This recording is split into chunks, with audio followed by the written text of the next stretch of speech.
I knew that IDOS has a very rich IP portfolio. I mean, their projects are just great. Their IPs are very rich. But Deus X3, as the first launch title for our studio, is incredible.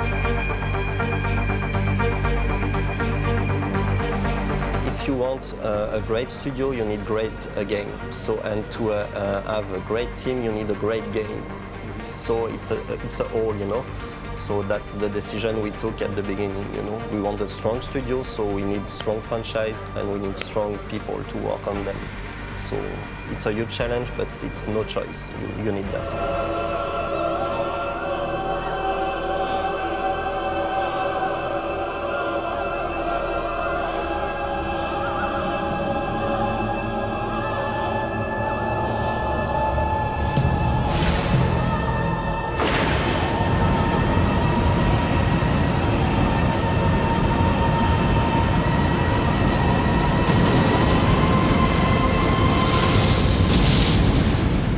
I think I wouldn't have David Emphazy as a producer if it wasn't for Deus X3. It was that simple. In his head, the equation was, if I'm able to be the producer of Deus X3, I'm in, Stéphane, whatever the risks. We started in May 2007, and we were two. It was 1 year and a half ago now. And we were two. And now we are in pre-production, and the studio we are almost 155, and on Deus Ex we are 83. We wanted to work only on AAA titles, only on the latest cutting-edge technology. But the two other points are really important for the development team. We wanted to work with reduced size development teams, we call them in Montreal, of 80 to 85 people. But in exchange, we give this development team a longer cycle of production, of 24 months after the proof of concept. Because too many people here in Montreal especially were asked to develop a 36 months game in a 15-month period with 3 times the staff level of 200 people. And people don't like to work in those conditions. And IDOS Montreal really wanted to find a way to, a new approach, a human approach, to develop good games. Stéphane, how are you today? Very good, thanks. It's a big day for you today. Very big day, indeed. Deus Ex is going in front of the Green Light Committee for its vertical slice meeting, so it's very important. Well, recently IDOS installed a new Green Light meeting process, and every quarter we have a group that represents finance, sales, marketing, production, and the different groups. And every quarter we review the top 2 projects in the pipeline. And this time it was Kane & Lynch 2 and Deus Ex. When the Brits or the French come to Montreal to see the possibility of invest, they come here and they don't feel strangers. They come here in Montreal, they see that we're in America, but we have a lot of values coming from Europe. And I think they know that investing in Montreal, they will have a company that will share the same values, but that this company will be working at a very fast pace of North America. And I think it's the best of both worlds. Kind of nervous? I'm confident. Confident. Excited.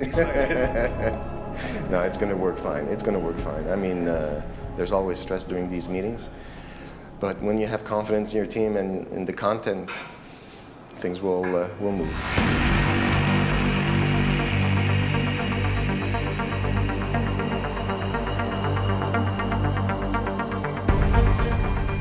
Needed to have the senior brass having this emotional bond to the game, and I think we just got that.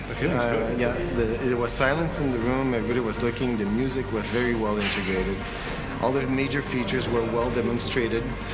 There's a lot of work to be done. Lots. But now I think people really believe into the project. They know where we're going at because Deus Ex is a complicated, complex game that can reach a lot of people. And if it's well-made, well-crafted, well-assembled, it's gonna be sky's the limit. Real pleased. Real pleased. The team worked like crazy, and we're really happy. The pressure is there. The expectations are so high, but what a better way to launch a studio with this type of quality project. I think once we found our team of leads, I knew that we were in very good shape. These guys were passionate. They really wanted to have the Deus Ex 3 the best in the franchise. They knew exactly what to do, what not to do, and so my comfort level was starting to rise. But again, it's a long journey. It's 2 years or more of development. You never know how it's going to turn out. But the pressure is there, the fan base, the forums, even 8 years after the initial. The first one came in 2000, by the way. PC Game of the Year, nothing less. We knew what happened in 2003 with Invisible War. We knew what to do, not to do. And I think that the fan base is so active and passionate. They're very protective of their favorite game. I think we exchange on the forums, on the blogs. We are always listening to our fans. We want to do a game that will please them and that will bring new fans to the franchise. That is the biggest challenge for us. If we have some pressure to create Deus Ex 3, yeah. Yeah, big time. But at the same time, it's a good pressure because we know that there's something to do there, a lot of things to explore and everything. And it's a great franchise to start with, so I'm really enthusiastic about that. But I know we must not fuck it up. It's a huge challenge, but it's pretty exciting, and we're on the right track. So yeah, it's a good pressure. The third game is going to actually be a prequel to the original game. So it's going to happen about 20 years earlier. So there's a bunch of things that have to tie in a way. We have a lot of freedom because we're dealing 20 years before the game, so we can create our own storyline, our own characters, our own universe in a way, but we still have to match and set up for the original game in the future. So there's a lot of themes that have to be apparent. There are some hints and intrigues that can suggest what's going to happen. And we try and look at it from that perspective to bring it all together. The goal really was to take what people are used to see with cyberpunk and try to give it a new spin, and that's a bit where the Renaissance comes into play. Let's give it our own flavor, let's give it our own voice. Let's get away a bit from the kind of bluish, kind of sci-fi look that all those movies have, and let's try to give it something unique, something a little warmer. And the fact that it's warmer kind of brings it closer again to this whole kind of Renaissance, kind of, humanity feeling type of thing. So the first Deus Ex, the setting were in 2050, 52 exactly. The second one was 20 years after the first one, so in 2070. And we are 20 years before the first Deus Ex, so in 2020, 27. Well, the good thing about doing the prequel is that if you haven't played the game before, you don't have to worry about it. You don't have to suddenly become like, oh, what's going on? But in order to find, if you have played the game, I think that you're going to want to really explore all the areas in the game. You're going to look for those subtle hints that exist. You're going to read the emails. You're going to listen for those references to some characters that may not be central to our story, but were central to the sequels, or the originals, I guess. My challenge for this game is to open it up and make it accessible to the casual gamer while bringing along all the die-hard hardcore fans from the first one. By no means do I want to alienate those people. We can't remake Deus Ex 1, it just wouldn't fly by today's standards, but I think we can respect what was done. We can, as I said, often pay little tributes or homage to the first one, and I think the player will enjoy that. I think it's more the spirit of the game. If we respect the spirit of the game and the way it was done, I think people will be really happy with what we did. Something that we noticed very early, like the first one is always at night. It's constantly with a black sky and everything, and we obviously said, the game is not going to be, at night all the time. That doesn't really make much sense.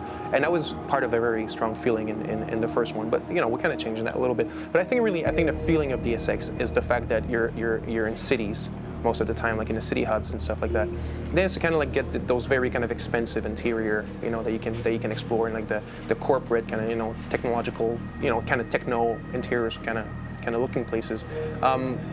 I think it's really that, and then it's a bit kind of it's not only about the art really, it's a lot about the sound, and you know it was a very moody game, and I think like as long as we recreate this mood properly, it's going to have a very good Deus Ex 1 feeling, but you know obviously with a few new twists. The second one, Deus Ex Invisible War, we played it, you know, we analyzed it as we did for the first one.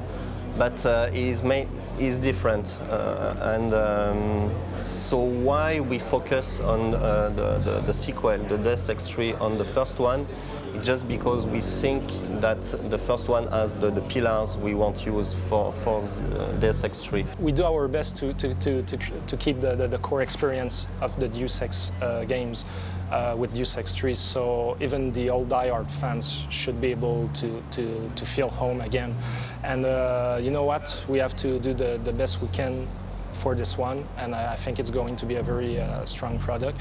And after that, if some die-hard fans say that we missed an aspect or another, we'll live with that. I'll just change name and change my face or something.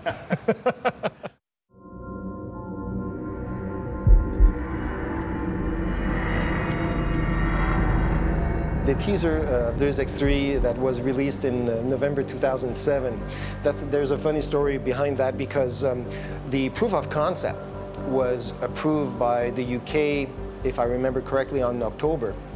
And we wanted to announce, because everybody, all the media was, what's your first project? What's your first project? And we couldn't say anything before the proof of concept was validated. So in November 2007, we set the date for our press conference, our second press conference, and we decided that it would be stupid to come in front of the medias saying that, well, on paper, we have Deus Ex 3, thank you, goodbye. We needed to show something. But we were only 4 weeks from there. And how can you create a high-quality teaser in 4 weeks? You know, sat down with my boys and, you know, what do you want to do? Kind of brainstorm a bit about the direction and thing. And then we said, let's have like this image blast, you know, that we called it, you know, all those images going really right. It was not even a second, and there's like 27 images, 27, 28. And it's just kind of put a bit of our themes, and it totally worked. Like they stopped it one frame by frame, and they went way beyond everything anything we ever thought of, you know. So I think that was a really good hit, really good idea. We had a lot of fun with that teaser. It was a real labor of love, and it was obviously our first step into the media, so it was quite challenging, and you really want to make sure you put your best foot forward. For us, for me anyway, I really liked the visuals that I had. It was a very interesting subject to work with, and I think I got lucky in taking a risky move by bringing the original theme into the end. For me, it was kind of my goal in doing that was to kind of put at ease the original fans who were, I know, obviously a bit nervous, saying, well, you know, this game's going to be redone, and we all know often sequels don't live up to the first one. So for me, it was a way to kind of give them a little pat on the back, saying, we're going to take good care of it. You know, we won't let you down.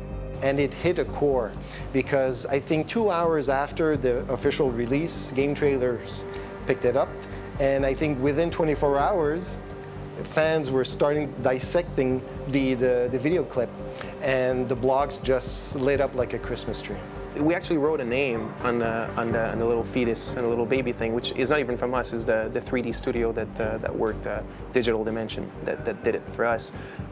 And I guess, you know, they were just having fun in the studio. Let's give it a name, and actually placed it on one of the little techno tags that's on it, just Emil. And the fans went ballistic. They actually found that there's like this French sociologist from the 19th century called Emil, and it's like they linked it with the game, and it's actually used in the game, so the name type of thing. So we'll find a place for it. Deus Ex as a genre itself falls into the cyberpunk category. Now, a lot of people don't recognize that genre of writing. They would more likely be familiar if you were to say it's like The Matrix. People understand that. Cyberpunk is the dark world in the near future. It's a dystopian universe where generally you have corporations that are more powerful than the governments. You have conspiracies going on, and all the hidden agendas. I think cyberpunk is basically a very rapid grafting of technology over kind of an unsuspecting society, if you want. It's not you know, I don't know if you look at Star Wars or whatever, it's like totally, you know, an entirely different vision of the future. Cyberpunk obviously is a very near future, and it's kind of like you need to see the contemporariness. Like people need to be able to relate to what they're seeing. Like, you know, like the buildings kind of look like today, but it's kind of like as if it's this very like rapid creeping of all this new, you know, layering of technology and a bit in a kind of like chaotic way type of thing. So I think there's a big part of that. There's a few things that I try to tie in. Is one is there's I think it's been talked a lot about is the cyber renaissance, in that it's got a very classical feel in a very modern environment. And I think the music is trying to take those two and bring them together. In the first Deus Ex, I think as it was far more futuristic, it's a very electronic score.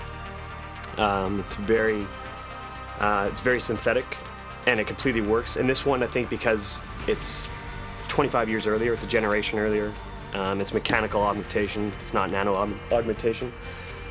So the music tries to kind of express that. So there's a lot more organic texture. What it is that when we were researching, you know, what kind of cyberpunk we want to do and all that kind of stuff, and we dive into the subject of, you know, augmentations and kind of transforming biology and all that kind of stuff. At one point, we kind of like started seeing a big link between, you know, the Renaissance and a transhumanist era, which is, you know, basically cyberpunk, which is kind of augmenting the status of the human beings and stuff like that with technology. So if you look at I don't know, a mechanical arm and stuff like that, if you look at the sketches of Leonardo da Vinci and all that kind of stuff, you know, the anatomy studies, there's like a strong kind of, you know, visual link between the two. And also during the Renaissance, it was kind of like this whole new opening, this open-mindedness, you know, compared to the dark era of the medieval period, you know, towards kind of replacing kind of society within nature type of thing. Before that, it was all about religion and all that kind of stuff. And now it was more about, let's really start, you know, analyzing it and forget about all the religious taboos and that kind of stuff. And a transhumanist era is a bit also that. It's kind of like, you know, today we still have problems with cloning, stem cell research. Well, not problems, but I mean, you know, like some people are for it, some people are against it. So it's a bit as if transhumanism, it's the same thing. It's a bit letting go of that and really letting go of those taboos and trying to take control of our own evolution. On this score, I wanted to approach it kind of how the story is that the story is very much about taking something that's organic, like the human body, and then augmenting it so it's better than it was originally. So I approach the score the same way. So any acoustic instruments I've had have to be electronically either created or manipulated. So most of the score is as virtual as possible. We're trying to do it so that every single instrument is done by me alone and virtually. So it was a weird approach, but I think it worked. At Eidos Montreal, we have a very interesting structure here. I am actually the lead writer on the project, but my title is the narrative game designer. So in a sense, I am in the game design field rather than in the writing field. I think it's very important. It's a new position in the industry, a narrative game designer. And my role is to work side by side with the game designers to ensure that as I'm developing the storyline, it's suiting the needs of the game. So I'm familiar with what are the pillars of the gameplay that we're going for, what is the game experience that the game designers are trying to create, and I'm able to take that and create a story that works with it. One of the challenges of working in video games for a story writer is a story is a very linear experience, and you're very much used to building an experience that you are in total control of. You are guiding the viewer to feel what you want them to feel, etc. In a game, it's not a linear experience. The joy of a game is the freedom the player has to do whatever he wants, to be as unpredictable as he wants. And he might not want to follow your story. So one of the challenges, there's always that struggle between the game design and the story design, because the story may need you to experience this key event at this key moment, but you have no control whether the player will be there or not. My job working with the game designers is to really find out where they expect and what they're building for this, and find ways that the story can support it or go in different directions. The player can play the game in various ways. He can mainly choose the combat approach, where it's all about using your guns, your offensive augmentation. You can also to play it a little bit more subtle by playing it in stealth mode. Also, you have augmentations that you can choose that will help you into being a better stealth agent. We have hacking as well that helps you to create new paths and unlock new alternatives, and also you'll have augmentations that will support that as well. And for social, you'll be able to interact with various cast of characters that you'll be able to try to convince them to do something for you, give you information, and again will fuel some augmentations that will allow you to be better at convincing them. So those are the four important pillars, and what is really key to that is that we want the players to be able to play the game the way they want, and they can go back and forth through all those possibilities and tailor the experience to the way they feel it. Mesdames et messieurs, bon matin. Si, on s'est pratiqué hier là. Today it's a very important day for the production of the game Deus Ex 3. This is the alpha milestone. The alpha milestone, it's about 15 months of work for the team. And the alpha milestone is simply that we will be able to play to have a walkthrough. So we'll be able to play from the beginning to the end of the game, which is very important milestone for us, because from today we'll have 8 months to balance and tweak the mechanics of the game. And it's very important for this kind of game because it's a mix of different mechanics. This is a very specific recipe, the Deus Ex experience, and 8 months will be the time we'll need to balance and reach the quality we want for this game. Bon, ben sur ce, je vous souhaite une bonne journée.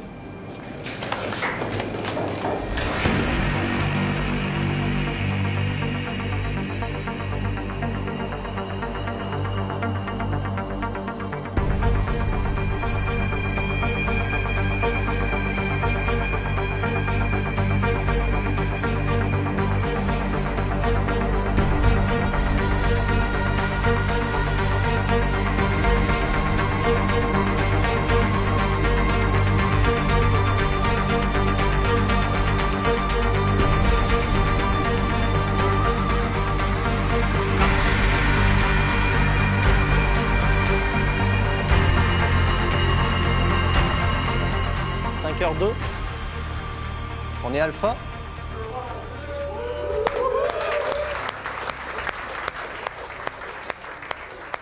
Trois ans de travail, vous vous rendez compte? C'est malade, complètement malade. Donc là, il nous reste 4 mois pour la bêta. Si on est aussi rigoureux, puis aussi bien organisé qu'on l'est, puis motivé comme on l'est pour l'alpha, on va livrer notre bêta comme du monde. So it's a very critical milestone for us, and we reached it. So it's a very good news for us. Bien fraîche, s'il vous plaît. Bien fraîche. Ouais. Voilà, ça peut pas être plus fraîche que ça. Merci, Alex. Cheers. Adam Jensen is the hero of the game. He's a private security specialist working at a biotech firm. He's in his late 30s, and he has a bit of a troubled past in that he was originally a member of the Detroit police force. He was one of the SWAT team members. And there's an incident in his past that he was in control of a SWAT situation. He was given a direct order which he did not agree with, and because he knew that it was wrong. He did not follow that order, and instead someone else did, and as he expected, the whole situation fell apart. He ended up being blamed, and he ended up quitting that job because of the politics and everything around. So we're starting with this hero who's got this background. He's kind of needing to prove himself to the world. He gets hired by this biotech company, and one of the very first things that happens to him is, while he is protecting the company, a group of Black Ops soldiers attack. And so from that point on, his quest is to go forward and discover who's done this and basically look for a redemption for himself.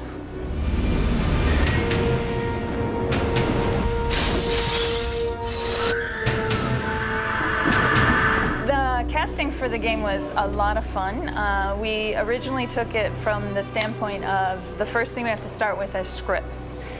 Just audition scripts that won't actually be in the game. In the writing of these scripts, it helped us to discover the characters themselves. Once we had the audition scripts, we went in and we worked with another company, Wave Generation, to bring in a bunch of actors. And it's a lot of fun to sit in an audition system and have actor after actor come in. A lot of times you find that they're nowhere near what you want. A lot of times you find, yes, that's the exact voice. And sometimes you'll get an actor to come in and perform the character in a way that you didn't expect. That makes you go, wait a second, that's the character that I want. I never asked for this. If you want to make enemies, try and change something. The year is 2027. When I first got the role, I knew about Deus Ex, but I had never played it. And I went back and played it, and I was like, this is great. I can see why this is so popular, because I had no idea the popularity of it. And and I didn't say anything, but somehow people found out I was playing the role. And it was just email after email after email. And I just couldn't answer them. I just wouldn't answer them because, you know, they wouldn't let me. But it started mounting, and the pressure started mounting, and I started thinking, man, I hope this is good. If I had known what it was before, not that I would have played it any differently, but I would have maybe, I don't know, maybe I would have bowed out or something because I would have been terrified. Breaking news. The riots continue in the streets of Detroit. Eliza is the newscaster. She is very hologram type character. Well, they say that she's emotionless, but she does have something for Adam. She does develop a kind of a warmth, and she has a soft spot for Adam. He is badass. I love him. He's like as far as you can go being a bad guy, but still being a good guy. You know what I mean? The choice of doing a character in third person and also in first person was actually to create a better connection between the player and his on-screen character. So when you only see him in first person, you create a connection actually with the gun. You see that the gun is the star of the show. But what we wanted to achieve is actually to have the player see his own character sometimes when he goes into cover, when he does takedowns, when he does cool stuff on the screen. We really wanted to showcase the main character. And this helps create a better connection with who you're playing, who is this guy that you always see. You always see his his gun, but now you can actually see his face, see his reactions, see how he moves in the environment. So that was why we did that. And with all his augmentation, it's really awesome to see mechanically how it's working. So in the first person, it's not the same thing. You can try to do a takedown in first person, but you will never have the feeling that you will have if you have the full body action and everything. So this is why well, it's to showcase, because we have awesome modelers, so we need to showcase. We're not trying to go for photorealism. So because we're not trying to go for photorealism, it allows us to change the proportions and stuff like that. It's not I wouldn't say that they're caricatures. They're not like that, but obviously they're a simplified version, right, of the human bodies. One of the main reasons is actually, I do believe as an art director that by just replicating exactly the human proportions on screen, it often doesn't look all that good. The hands look really small. You know, you see them in cutscenes and games, the fingers look kind of broken and kind of flimsy and that kind of stuff. Sometimes, no, I think the eyes need to be bigger to see the emotion and have a wider range of animation, that kind of stuff. So we're really going into that. We're simplifying a lot of stuff. Like, we actually think that, you know, getting all the pores in the skin is not necessarily what's important. Because if the textures look really, really realistic, but yet the animation is still a bit, you know, like animations in games, I mean, as far as good as the animators are, there's limitations, you know, and there's like a big clash between, it's like, oh my God, look at the skin, it looks so real, but yet it moves kind of like a robot, and we're trying to eliminate that by making them stylized a little. You know, the shoulders are bigger, the head's a little smaller, the hands are bigger. They look like comic book characters basically, but I think done right.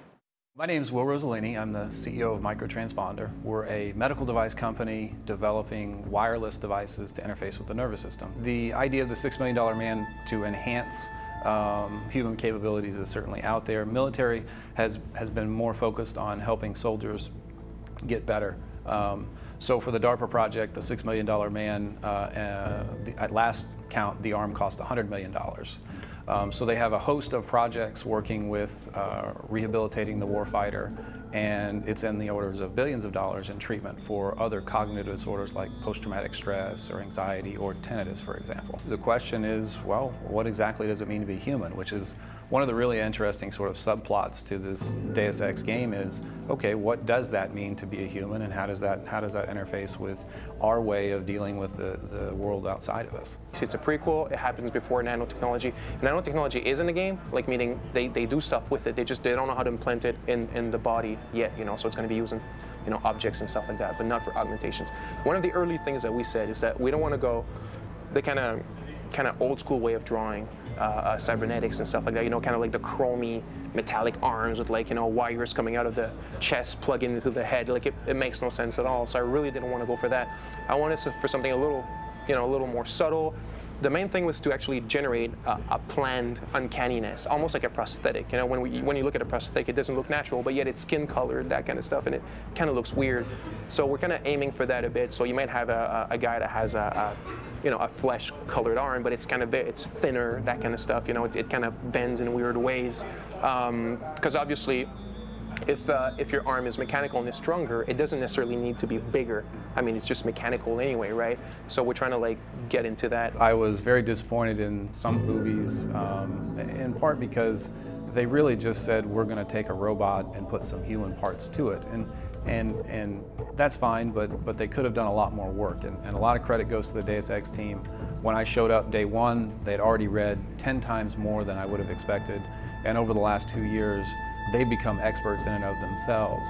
And I think that kind of dedication to really being scientifically valid, in the sense that, yeah, this could happen, makes it much more interesting because it is closer to what could actually occur. And some of these movies that just put a big piece of mechanical robotics up against some blood, that doesn't count. That doesn't count. You didn't think about it. And I think this team deserves a lot of credit for thinking through all those issues. I really think that the augmentations, what they will be able to do with the main character, Adam Jensen, that will be just crazy.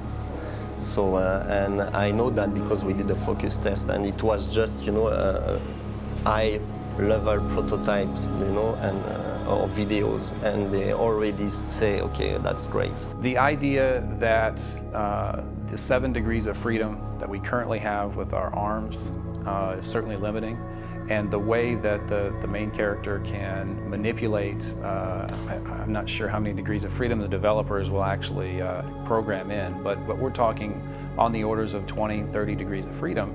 That creates a whole different way of doing karate, doing self-defense, and doing attack moves. That's really interesting. They did a great job with it. And so that's what I'm most excited to see, because I don't think any game has ever come close to delivering that type of gameplay. It's really fun to have those augmentations, but at the same time, it's something that we have to find cool ways to use them, and it's a pretty good challenge, I think. Yeah, we try a lot of stuff like Muay Thai, combat, capoeira, oh yeah, and well, street kind of fighting stuff. But I think that we're going to the, well, story-wise, he's an old Navy or a SWAT leader or something like that. So we decided to have something more military and like quick. Straight to the point. Straight to the point. It's not like you can just easily walk in a convenience store and just buy something, obviously, so it's not going to be extremely widespread, but it is there. We're going into extreme details, really, like as far as the hero is concerned, and the bosses, like really into the mechanics, and you see the things open, and you really see how they work and how they behave, and I think that's, I'm not sure that's ever been seen in game, really, that kind of attention to detail to mechanical parts and how they move and transform. It was a cool opportunity to actually get to, we're AI specialists, but then to get to work on a very special, boss battles are special moments. So 2 challenges, we had to take our tech and inject it into the DX3 engine. That was it. And then I think within DX3 itself is that, again, you're coming at it, and you could be anybody, right? You could have this augmentation, that augmentation, this weapon, and so balancing all this stuff, you don't know a priori what the guy is coming into the game and you want to give him a great experience. You know, you want to be true to the designer's vision, but you want to give the player a great experience. So the balancing, that was brutally hard. The human claymore basically is exactly that. It's you know, you take how a claymore functions, and it's incorporated into the hero. It's actually an augmentation that you can go out and buy, and it's something that you can use when you're surrounded by enemies. You know, kind of like a last resort type of thing, and you trigger it, and he's got all those little latches that open in his body, and he literally, like, you know, ejects thousands of metal beads, and he just goes into slow motion, and you see the enemies flying off in the air, and all that kind of stuff. Very, very cool effect. I think people are dangerous. I mean, so technology is simply a tool, and I think that people are dangerous or not dangerous, and it'd be very difficult to, in fact, impossible to stop the flow of technology. You're going to get black market development regardless. So, as an economist, first and foremost, I would argue that there's no need to stop any technology because the free market will take care of it. That said, there are controls in place that I think that we all could work on with clinical trials, with FDA, regulation of medical and drug products. That is an ongoing battle to make sure that there is a balance between aggressive development and marketing and safety of the patients. We launched the trailer, the CGI trailer, on the internet 1 week prior to the E3, and the response was quite absurd. We had, I think, 2.5 million views in 1 week, which is quite enormous. This really created a buzz, a momentum for the code demo that we have shown to the public. It was a labor of love of over 9-10 months, and was very intense. It was the first project that people from Visual Works, which is the studio of CGI of Square Enix, it was the first time they worked on something else than the portfolio, the traditional portfolio of Square Enix. So we had, I think, the team of Final Fantasy working on this, and they completely understood what we wanted to do, and the quality standard has been totally awesome. You'll never find them! I'll never stop looking. We worked 3 years before showing our work to the journalists and the public and everything, and we showed the demo to 600 journalists in 3 days, and the feedback is just great. So I'm very happy for the team. And what I'm really happy about is the full reaction of all the territories. Not only the North American media, but the European media is completely gaga. And we have also, obviously, our friends from Japan that have really looked at it very seriously, and they want to do a big launch in Japan. So that's a great news. When people come out of the demo and the trailer, they say, when is the movie coming out? So now we have just a game to do. So that comment is very important for us, because this means people have emotionally bonded already to the game, and they want to see more of it, which is a great sign. But this is where it ends.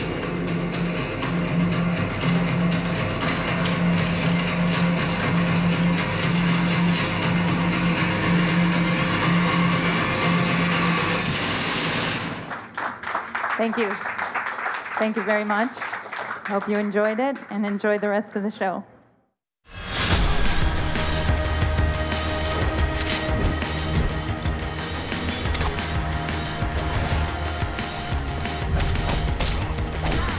We were supposed to take the E3 demo and to add a couple of things, the UI and some other things, but these guys are so, they want to show the evolution to the media, to show the depth of the game. And I think David and his crew decided very late in the game to explore a new avenue for a new demo. And the demo that they chose really did hit the spot, because actually this demo was chosen roughly a month before Gamescom. and that's no joke. And the real story is that we were... it is a joke. It is a joke, but we did it anyway. It's a joke, but it's not true. But we were talking with the marketing guys, and they were saying, yeah, maybe something new. Do you think you could show something else? And we were crazy enough to say, yeah, sure.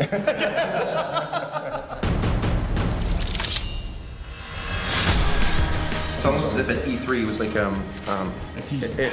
Yeah, but it's almost as if this. Okay, like, it looks like a great game. You know, it looks like a AAA and things are there. But the real Deus Ex answers were not fully answered yet. So it was like, yeah, okay, you guys are seems to be on a good way to make a great game. But Gamescom was really cool. We saw it was supposed to be a great game. Now we see it's a Deus Ex. You know, the multipath is there. All the promises have been answered. What's going on over there? Warren Spector was at the Gamescom. He was giving a conference at GDC Europe. And David told me, you should, you know, text him to invite him to a private session. So I said, yeah, good idea. So I did, as I do some at main events, but he doesn't answer. But sometimes he shows up. And to our big surprise, he comes through the Square Enix booth around in the middle of afternoon saying, I would like to come and see it, because he never saw code. Mm-hmm. And so we did organize that after the event at 6:30, 7 p.m. a private screening, and it was quite special. I mean, we were in our demo booth, all of our guys were here and showing the third installment of the game that the father, you know, the spiritual father was there, and I think we took a lot of pictures. And I remember one quote he said, it really looks and sounds like a true Deus Ex. And for me, that was sufficient.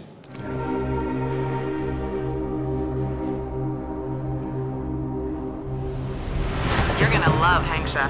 Twice the scum and half the space. Call me if you need any backup.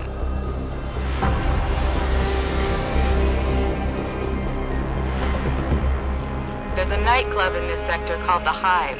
If our hacker went to ground here, chances are the owner will know. These guys, first of all, they came because they came to the new studio. They left behind jobs that were incredibly interesting, working for very good companies on very good franchises. But these guys left everything. What have we done? But these guys left everything to come to a brand new studio with not even permanent offices yet. But they had this passion, deep passion, and I think for all of us, it's the project of our life. Yeah. And we want this to be our signature. And once you start with that, and you work hard, you have good support, you have a good team, and after 3 years and a half, yeah, if things are not so bad, the results will be there. Yeah, I think it's exactly that. I think really, is it a great game or not? I think it's not up to us to say this at all. I think it's not our business. I think it'll be the players and all that. But what I think it was really that it's a major endeavor of passion. Like the journalists, like they come here, like we have like journalists that have been in the business for 20 years, right? And they come here and they tell us stuff like, man, I haven't felt that in like 10 years. Like the kind of spirit there's here, the kind of energy. They're really like, there's really something going on. How much is that in the game? I think that passion is in the game, definitely. Will that make a good game? Like I said, I don't think that's really, I think we have a great product, but I mean, but yeah, I think it's really a work of passion and a work of I think like really smart people that like are really freaking structured, organized and stuff like that. And yeah, that's what it's all about, and it's a great team. And you know, we've been told at the Gamescom, right? They were looking at all the pictures of all the different teams, of different dev teams, and then when they got to our picture, the journalist was like, "Man, it's like I couldn't put my finger on it at the beginning, but it's like there's something about you guys." And he realized your picture, you guys are all kind of laughing and goofing around, and I think that's what it is really. It's a goofy game. Cut.